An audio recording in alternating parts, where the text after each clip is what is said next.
There are seasons in life when opposition becomes unusually concentrated around a person's progress, especially in areas connected to purpose, influence, and professional advancement. A person may be disciplined, competent, hardworking, and genuinely committed to excellence, yet repeatedly encounter invisible resistance in spaces where progress should logically occur. Promotions are delayed without clear explanation. Opportunities collapse at the edge of manifestation. Strategic relationships suddenly become unstable, and cycles of rejection begin to repeat with unnatural consistency. These patterns often create frustration because from a natural perspective, everything appears to be in order, yet results remain inconsistent. It is in such seasons that spiritual discernment becomes necessary. Not every obstacle is purely physical or circumstantial. There are moments when resistance goes beyond ordinary challenges and begins to reflect deeper patterns of oppression, sabotage, or systemic delay. This does not mean every difficulty should be interpreted as spiritual warfare, because life naturally contains challenges that develop character, competence, and endurance.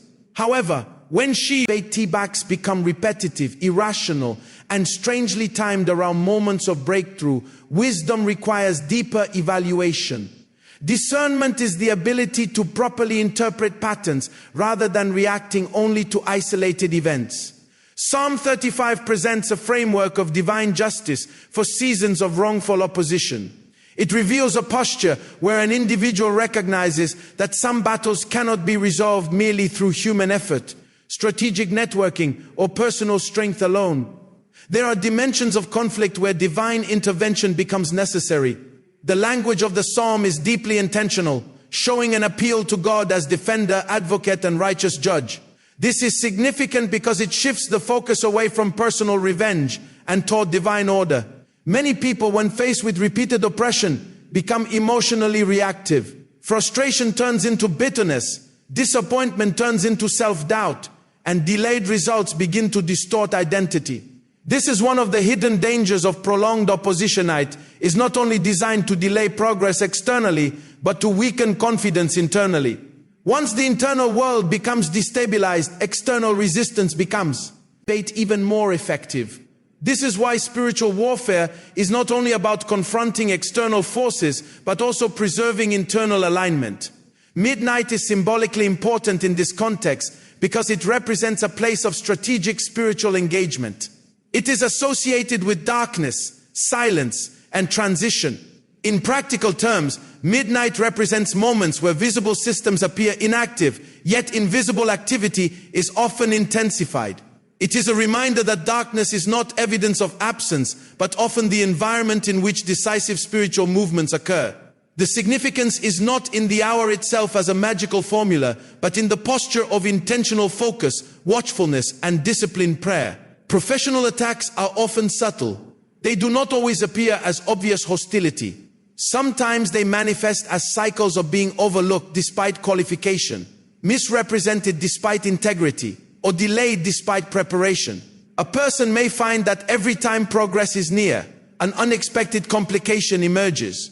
Relationships with decision makers become strained without reason. Projects collapse at advanced stages, or visibility decreases at critical moments.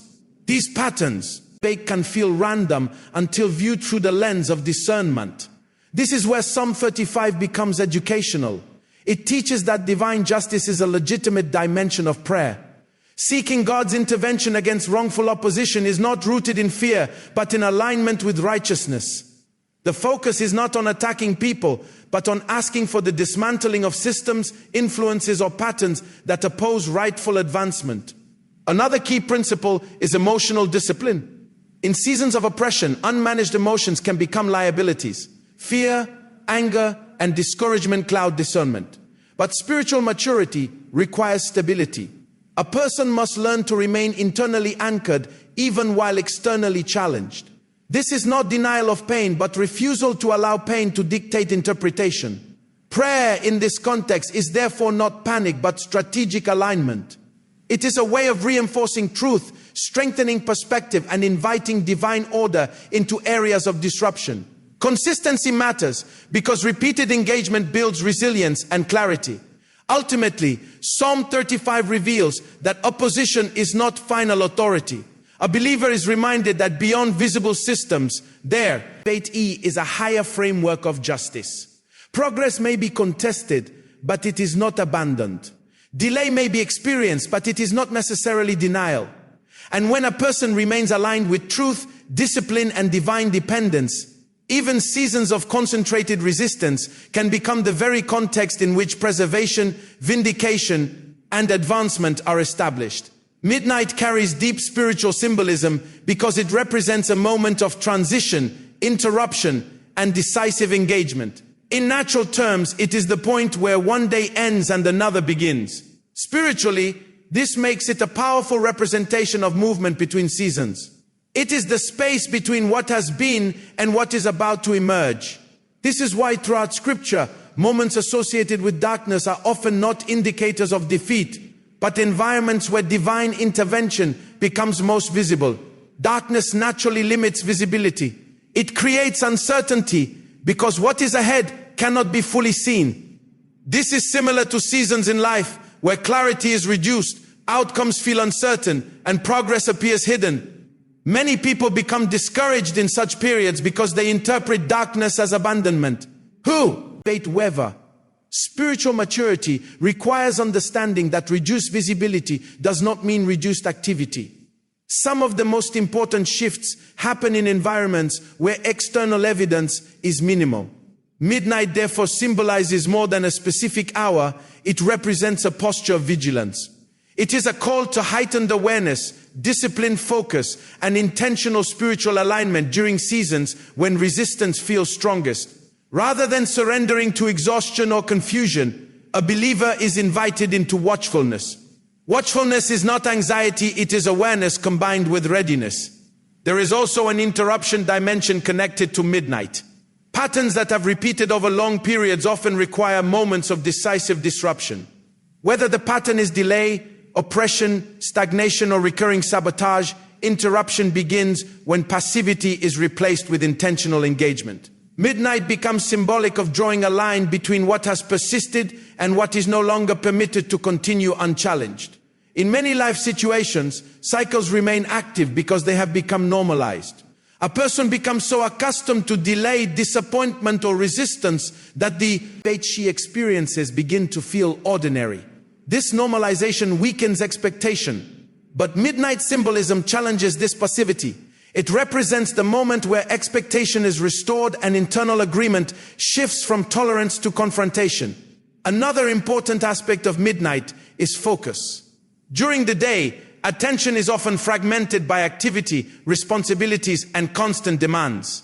Midnight imagery emphasizes separation from distraction. It represents deliberate concentration on what truly matters. In practical terms, this means withdrawing from mental noise and strengthening alignment with truth, purpose, and clarity. This focused engagement is particularly relevant in seasons of professional or personal opposition. Resistance often creates mental clutter. Questions multiply, emotions intensify, and perspective becomes blurred. Midnight posture counters this by creating intentional stillness and clarity.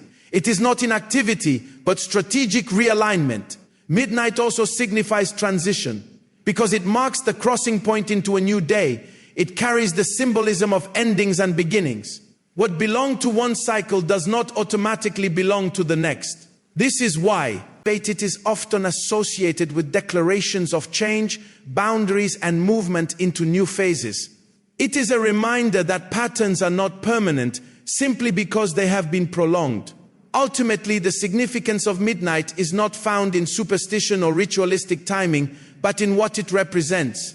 Vigilance, interruption, focus, and transition. It teaches that even in seasons where darkness feels concentrated, decisive movement is still possible. What appears hidden is not necessarily inactive, and what feels delayed is not necessarily denied. When a person remains aligned, watchful, and intentional, midnight becomes less about darkness and more about the threshold of change. Professor, attacks are often misunderstood because they rarely appear in obvious or dramatic forms. In many cases, they operate subtly through patterns that seem ordinary on the surface but become unusual when observed over time. A person may possess the required qualifications, maintain discipline, demonstrate competence, and yet repeatedly experience delays, rejection, exclusion, or instability in areas connected to career, business, leadership, or influence. When these patterns become repetitive and strategically timed around moments of expected progress, they begin to require deeper evaluation. Not every professional challenge is an attack. This distinction is important. Some obstacles are developmental in nature. They expose weaknesses, build resilience, sharpen skill, and improve judgment. These are part of natural growth. However, there are situations where the level of resistance becomes disproportionate to circumstance. Opportunities repeatedly collapse at advanced stages, misunderstandings arise without clear cause, visibility decreases in critical moments, or access to strategic environments becomes consistently blocked. These patterns can create confusion if interpreted only through a natural lens. One of the most common manifestations of professional oppression is stagnation despite effort. A person may work diligently for years, yet see little movement compared to the level of investment made. This can gradually erode confidence if not understood correctly. Over time, the mind begins to internalize delay as identity, and this is where external resistance becomes psychologically reinforced. A person starts expecting disappointment before opportunities even materialize. Another manifestation is false perception. In some environments, individuals may be repeatedly misunderstood, misrepresented, or overlooked despite clear evidence of competence. Their contribution is minimized, their intentions are questioned, or their value is not properly recognized. This form of resistance is particularly draining because it attacks both results and reputation simultaneously. There is also the pattern of sabotage through instability. This may appear as recurring disruptions just as momentum begins to build. Projects fail unexpectedly, partnerships dissolve prematurely, or administrative barriers emerge at critical stages. Individually, these events may appear unrelated, but when they form a recognizable cycle, discernment becomes necessary. The danger of unrecognized professional attacks is that they often produce emotional exhaustion. A person begins to question personal worth, overanalyze decisions, and lose internal stability. This is why interpretation matters. If repeated resistance is always processed as personal inadequacy, confidence gradually deteriorates. But when patterns are interpreted accurately, emotional stability can be preserved. Discipline is therefore essential. It protects from two extremes: paranoia and passivity. Paranoia sees hostility in everything, while passivity ignores meaningful patterns entirely. Spiritual maturity requires balance, the ability to observe, analyze, and respond wisely without becoming consumed by fear. A disciplined response includes both practical excellence and spiritual alignment. Professional attacks are not addressed through spirituality alone while neglecting competence. Excellence remains necessary. Preparation, integrity, skill development, and wise strategy must continue. At the same time, internal stability must be protected through prayer, truth, and emotional discipline. Another critical principle is refusing internal agreement with limitation. Repeated opposition can tempt a person to lower expectations, withdraw effort, or accept stagnation as permanent. But internal surrender often extends external delay. This is why maintaining alignment with purpose is essential, even when visible progress feels inconsistent. Ultimately, professional attacks are not only about blocked advancement, they are often attempts to produce discouragement strong enough to interrupt purpose. But when a person remains discerning, disciplined, and internally aligned, resistance loses the ability to redefine identity. External challenges may remain for a season, but they no longer control interpretation. And once interpretation is preserved, momentum can be restored with greater clarity, wisdom, and resilience. One of the most important principles in seasons of opposition is understanding that divine vindication is not activated through emotional reaction, but through alignment with righteousness, truth, and disciplined response. When people experience repeated injustice, sabotage, or oppression, the natural impulse is often retaliation, self-defense driven by emotion, or attempts to control outcomes through anxiety. While these responses may feel instinctive, they rarely produce lasting resolution. In many cases, they deepen internal instability and shift focus away from what is most necessary. Divine vindication operates from a different framework. It is rooted in the reality that not every battle must be personally fought at the level of emotional intensity. Some conflicts require strategic restraint, clarity, and trust in higher justice. This does not mean passivity, fate, or weakness. Rather, it means understanding that internal alignment must not be sacrificed in response to external pressure. Righteousness in this context is not perfection, but integrity of posture. It is the commitment to remain aligned with truth, even when surrounded by environments that reward compromise or misrepresentation. A person facing opposition may be tempted to adopt the methods of the opposition: manipulation, dishonesty, hostility, or reactive aggression. But doing so creates internal misalignment. The battle may continue externally, but internal clarity is lost. This is why discipline is essential. Discipline preserves structure during unstable seasons. It ensures that decisions are not made impulsively and that identity is not redefined by circumstances. In practical terms, discipline means maintaining excellence, consistency, ethical standards, and emotional control, even when outcomes appear delayed. There is a psychological strength in disciplined response. Opposition often seeks not only to delay progress, but to provoke destabilization. If frustration can force a person into poor decisions, damage relationships, or visible inconsistency, resistance becomes LF reinforcing. This is why internal composure matters so deeply. Stability itself becomes a form of strength. Truth also plays a central role in vindication. When external narratives become distorted, there is often pressure to over-explain, over-defend, or become consumed by reputation management. While practical communication is sometimes necessary, excessive defensiveness can indicate misplaced dependence on human validation. Alignment with truth means remaining anchored in reality rather than becoming controlled by misperception. This alignment does not eliminate pain. Injustice can be deeply discouraging, particularly when it affects areas connected to purpose, provision, or identity. But pain does not have to determine posture. A person can acknowledge difficulty while remaining internally governed by clarity. Another dimension of divine vindication is timing. Resolution is not always immediate. In fact, some of the greatest frustration comes from the gap between wrongful treatment and visible correction. This waiting period tests internal alignment. It reveals whether conviction is dependent on immediate results or rooted in deeper stability. During such periods, Faith C is not inactivity but sustained alignment. It is the refusal to abandon principles simply because outcomes are delayed. This consistency creates long-term strength and prevents temporary pressure from producing permanent damage. Ultimately, divine vindication is not merely about proving others wrong or reversing opposition. Its deeper purpose is the restoration of rightful order. It is the process through which truth becomes visible. Integrity is preserved and progress resumes from a stronger internal foundation. When a person remains aligned with righteousness and disciplined response, external opposition may persist temporarily, but it loses the power to control identity, interpretation, or long-term direction. Oppression often begins as a subtle pattern before it becomes an obvious burden. Rarely does it announce itself clearly at the beginning. Instead, it develops gradually through repeated pressure, consistent disruption, and small but strategic forms of resistance that accumulate over time. Because of this gradual progression, many people do not initially recognize what is happening.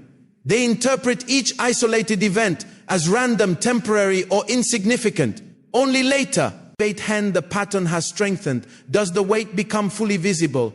One of the first manifestations of oppression is recurring stagnation. A person may put forth effort, maintain discipline, and continue pursuing growth, yet encounter an unusual lack of movement.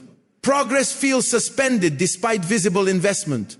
This creates internal tension because expectation and experience begin to diverge. The individual knows movement should be happening, but results remain delayed. Stagnation is particularly dangerous because it affects motivation. When effort repeatedly appears disconnected from outcome, discouragement begins to increase. Over time, the mind may start questioning whether continued investment is worthwhile. This is often where oppression becomes psychological as well as circumstantial. Another manifestation is repeated false accusation or misrepresentation. This may not always involve direct hostility. Sometimes it appears as persistent misunderstanding, distortion of motives, or subtle damage to reputation. A person's intentions may be misread, their words selectively interpreted, or their contribution consistently minimized.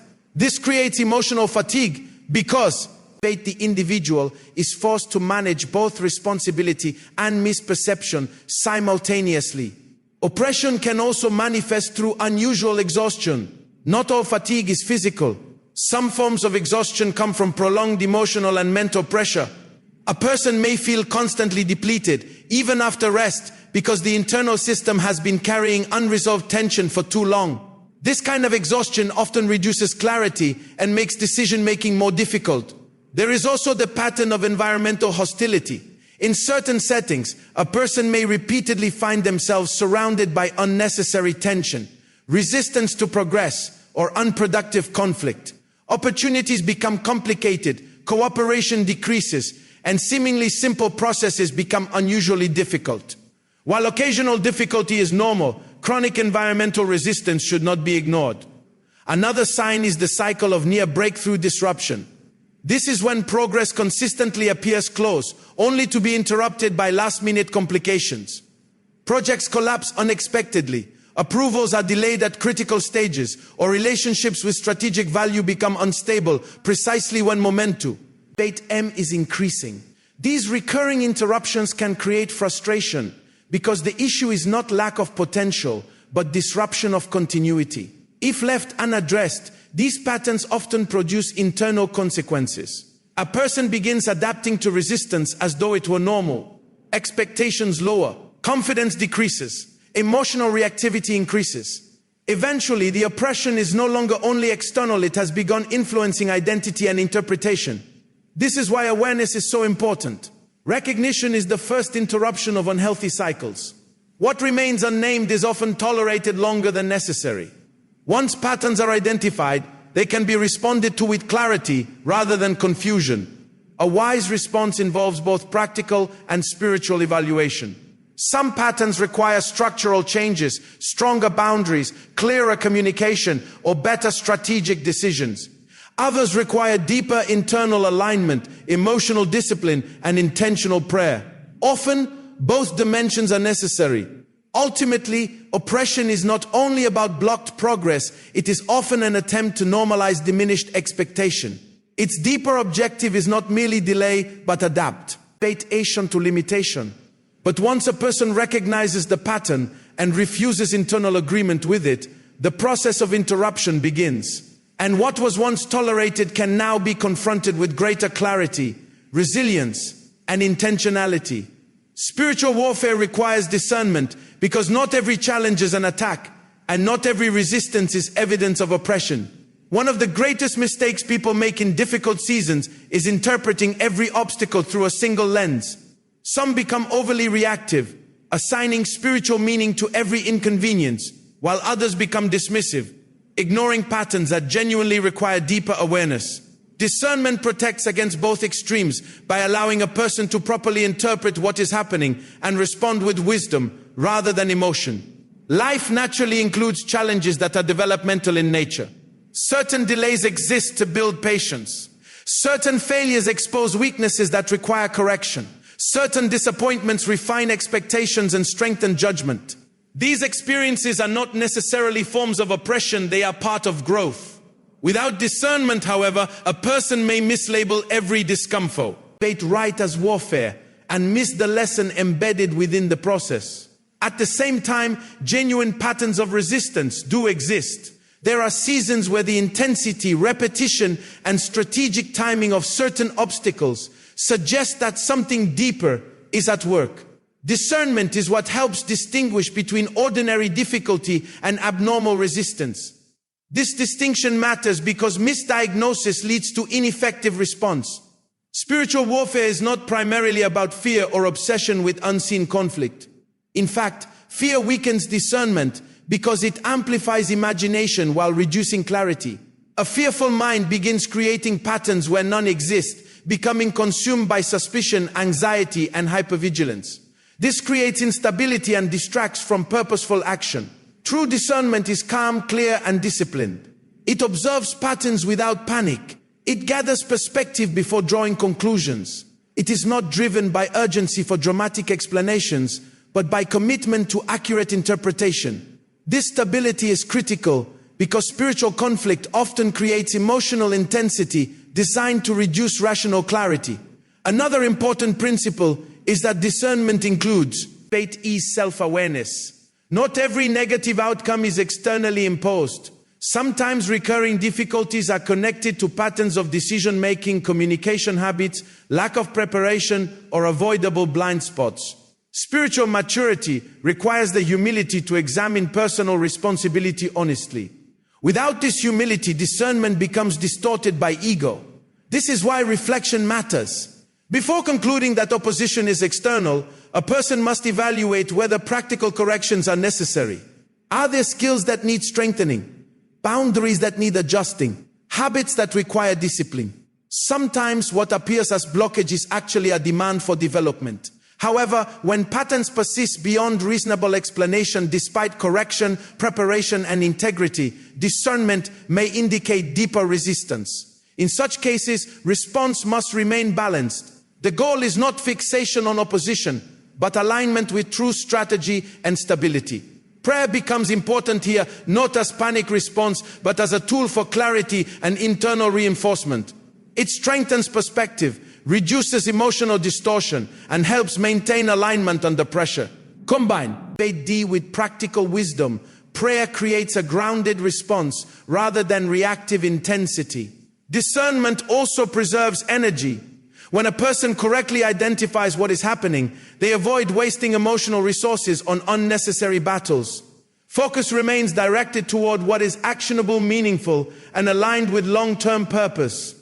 Ultimately, spiritual warfare without discernment becomes chaos, and discernment without action becomes passivity. But when discernment is active, a person gains the ability to respond proportionately, wisely, and effectively. Challenges are no longer interpreted through fear or denial, but through clarity.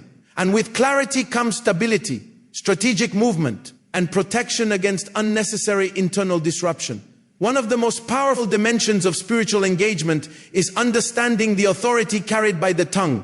Words are not merely sounds used for communication, they are instruments that shape internal alignment, reinforce belief systems, and influence perception. In seasons of opposition, pressure, or uncertainty, speech becomes especially significant because what is consistently spoken often strengthens what is internally belied. This is why disciplined declaration is not empty repetition, but intentional agreement with truth. Many people underestimate the cumulative impact of their words. In moments of frustration, fear, or disappointment, speech often becomes a reflection of internal instability. Repeated declarations of defeat, limitation, hopelessness, or confusion gradually reinforce those conditions psychologically. A person may not intend to strengthen negativity, but careless speech can normalize it. Over time, what begins as an emotional reaction can become an established internal narrative. This is why intentionality with speech matters. The tongue has the ability to either reinforce disorder or strengthen alignment. When declarations are rooted in truth, they help stabilize the mind during unstable conditions. This is particularly important in seasons where external circumstances appear contradictory to expectation. In such moments, undisciplined speech often mirrors visible conditions. Disciplined speech, however, is governed by a deeper framework. This does not mean denying reality or pretending challenges do not exist. Mature declaration is not escapism. It is the conscious refusal to all visible circumstances to become the final authority over interpretation. A person can acknowledge difficulty while still aligning speech with higher truth. This balance preserves both honesty and internal strength. There is also a reinforcing effect connected to repeated declaration. What is spoken consistently begins to influence mental focus. The mind naturally pays attention to what is repeatedly emphasized. This means that speech can function as a form of mental conditioning. Repeated truth-based declarations strengthen expectation, reduce emotional instability, and create greater internal coherence. In contrast, contradictory speech creates fragmentation. A person may desire progress internally while consistently verbalizing limitation externally. This inconsistency weakens conviction because internal desire and external expression are misaligned. Over time, this disconnect reduces confidence and clarity. Speech also affects emotional atmosphere. Words shape not only thought but emotional tone. Repeated negative language often amplifies tension, while disciplined language can help regulate emotional intensity. This is one reason why verbal discipline becomes particularly valuable under pressure. It helps prevent momentary emotion from creating longer-term internal consequences. Another important principle is that speech reveals focus. What a person consistently talks about often indicates what dominates attention. In seasons of opposition, it becomes easy to speak constantly about problems, delays, unfairness, or resistance. While processing challenges is natural, obsession through speech can unintentionally magnify their psychological influence. Disciplined declaration shifts focus toward alignment, possibility, and stability. It does not ignore difficulty, but it refuses to enthrone difficulty as the center of consciousness. This subtle shift can significantly impact resilience and decision-making. Ultimately, the authority of the tongue is deeply connected to internal governance. Speech is one of the clearest expressions of what a person has chosen to agree with. In difficult seasons, this agreement matters greatly. When words consistently align with truth rather than fear, they strengthen perspective, preserve emotional stability, and reinforce the mindset necessary for endurance, clarity, and forward movement. Consistency in prayer is 1-0. If the strongest foundations for resilience during seasons of repeated opposition. Many people approach prayer only as a reaction to crisis, engaging intensely when pressure rises and withdrawing once tension decreases. While urgent prayer has its place, long-term stability is not built on occasional intensity, but on sustained discipline. Consistency creates internal strength that cannot easily be disrupted by changing circumstances. Prayer is often misunderstood as merely a request system, but its deeper function is alignment. It recalibrates the mind, stabilizes emotion, sharpens discernment, and strengthens perspective. In seasons of resistance, this becomes especially important because external pressure naturally creates internal noise. Thoughts become fragmented, emotions intensify, and clarity can begin to diminish. Consistent prayer interrupts this process by creating repeated moments of internal reordering. One of the greatest benefits of consistency is familiarity with stability. When prayer becomes habitual rather than situational, a person develops a stronger internal center. This means that when pressure increases, emotional collapse becomes less likely. Stability has already been practiced in quieter seasons, making it more accessible during difficult ones. There is also a cumulative effect connected to repeated spiritual discipline.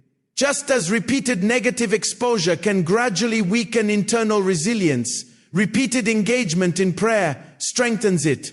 The effect is often subtle at first. External conditions may not change immediately, but internal structure begins to shift. Perspective becomes clearer, emotional volatility decreases, and reaction patterns begin to change. This internal transformation is significant because opposition often seeks not only to create external difficulty, but to erode endurance. Repeated setbacks can produce fatigue, cynicism, and lowered expectation. Without intentional reinforcement, a person may begin adapting psychologically to limitation. Prayer counters this adaptation by consistently reconnecting the individual with truth, perspective, and deeper purpose.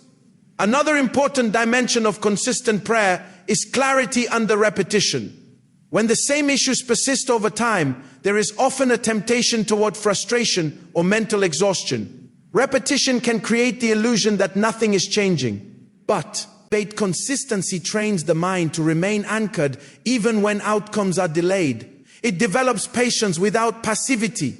Prayer also strengthens discernment by slowing reactive interpretation. Instead of immediately assigning meaning to every event emotionally, a person develops greater capacity to observe with calmness and perspective. This reduces impulsive decisions and preserves strategic clarity. It is important to note that consistency is not measured by emotional intensity. Some of the most transformative forms of discipline are quiet, structured, and steady. A person does not need dramatic emotional experience every time to benefit from prayer. In fact, sustainable resilience is often built through ordinary consistency rather than extraordinary moments. Over time, this discipline creates spiritual and psychological endurance. Challenges may continue, but their ability to destabilize begins to weaken. Emotional recovery becomes faster. Internal clarity becomes more reliable. Focus remains more connected to long-term purpose than short-term disruption. Ultimately, consistency in prayer is less about controlling circumstances and more about preventing circumstances from rolling internal condition. It creates resilience by reinforcing alignment repeatedly. In this way, prayer becomes not merely a response to opposition, but a stabilizing rhythm that preserves strength, clarity, and forward movement through seasons of resistance. Victory is often misunderstood as simply the removal of opposition, the ending of discomfort, or the sudden disappearance of all resistance. While relief from pressure is certainly part of restoration, true victory is much deeper. In the kingdom, victory is not only escape from oppression, but establishment in purpose, stability, and rightful positioning. It is not enough for resistance to end temporarily if the internal structure required to sustain progress has not been developed. Many people define victory by what no longer exists in their lives: no more delay, no more conflict, no more frustration. But a more mature understanding recognizes that victory is also about what becomes established. It is the restoration of momentum, clarity, authority, and alignment. It is the point where a person is no longer merely surviving cycles of disruption, but functioning with greater consistency and purpose. This distinction matters because some forms of opposition can end externally while their psychological effects remain internally. A person may leave a hostile environment, overcome a season of difficulty, or see blocked opportunities reopen, yet still carry fear, suspicion, lowered expectation, or emotional exhaustion. In such cases, the external battle may be over, but internal restoration is still incomplete. True victory, therefore, includes internal healing and restructuring. Confidence must be rebuilt where repeated delay weakened expectation. Clarity must be restored where confusion created hesitation. Emotional balance must be re-established where prolonged pressure generated instability. Without these forms of restoration, progress may resume externally while internal patterns remain fragile. Another essential component of victory is rightful positioning. This means being established in environments, responsibilities, and opportunities that align with purpose. It is not merely about movement, but about correct movement. Not every open door represents alignment, and not every opportunity reflects true advancement. Victory includes the wisdom to discern what is appropriate, sustainable, and connect to long-term assignment. There is also an authority dimension to victory. A person who has moved through seasons of resistance with discernment, discipline, and alignment often emerges with greater internal strength. Challenges that once produced panic now produce perspective. Situations that once caused instability are handled with more maturity. This is one of the hidden gifts of adversity. Properly navigated, it develops deeper capacity. Victory also changes posture. A person no longer lives primarily in reaction to past resistance. Instead, attention shifts toward building, stewarding, and advancing. Energy once consumed by survival becomes available for purpose. This shift is significant because prolonged opposition can trap a person in defensive mode. True victory restores forward orientation. Gratitude is another mark of establishment. When progress resumes, there can be a temptation to become solely focused on regained momentum. But reflection matters. Recognizing growth, lessons learned, and strengthened capacity reinforces maturity and prevents unnecessary repetition of old patterns. Ultimately, victory is not defined by the absence of all future challenges. Life will continue to present new complexities, responsibilities, and tests. But victory means these realities no longer hold the same power to destabilize identity or interrupt purpose. There is now greater resilience, stronger discernment, and deeper alignment. In its fullest sense, victory is the restoration of rightful order. It is when what was delayed begins to move with clarity, what was resisted finds proper expression, and what was internally strengthened becomes externally visible. The person is no longer defined by opposition, but by the stability, wisdom, and purpose that emerge through overcoming it.